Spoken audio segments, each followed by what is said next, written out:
Instead of going house to house, Health Undersecretary Mirna Kabutahe says there will be fixed COVID-19 vaccination points in the Philippines, in hospitals, rural health units, private clinics, and other agencies' health facilities. First, priority individuals will need to pre-register. They'll be given a vaccination appointment to avoid crowding. There will be assigned pick-up points and vehicles that will bring them to designated vaccination sites. Immunization will be held from 8 a.m. to 5 p.m. After getting a job, each individual will get a vaccine certificate and will be monitored for any adverse side effects. We're also looking at referral networks just in case we will have adverse events.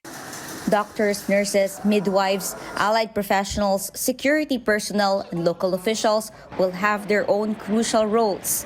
Kabutahe says a vaccine team could handle up to 100 vaccinees in a day. We are looking at least 60 to 75% of Filipinos immunized so that we can have some sort of herd immunity. The LGU knows best what is good for their constituents, and they know their people who will be prioritized, particularly those poor and vulnerable.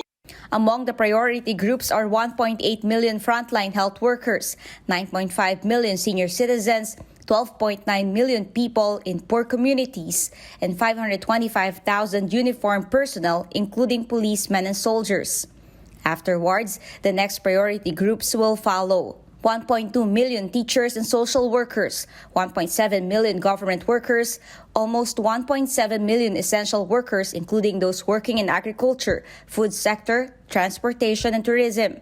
Nearly 1.8 million Filipinos at significant high risk, such as those in jail, persons with disability, and people living in populated areas. Also in the list are about 1.7 million overseas Filipino workers and 1.3 million remaining workers. But before this happens, the country needs to face several bumps on the road to COVID-19 vaccination, such as logistics and supply. Vaccine czar Galvez says cold storage will be ready before the target vaccine rollout in March. They're also preparing local governments. Then, a much bigger challenge: how to get enough supply, as rich countries already bought more doses of the available COVID-19 vaccines next year. Caroline Bongkin, CNN Philippines.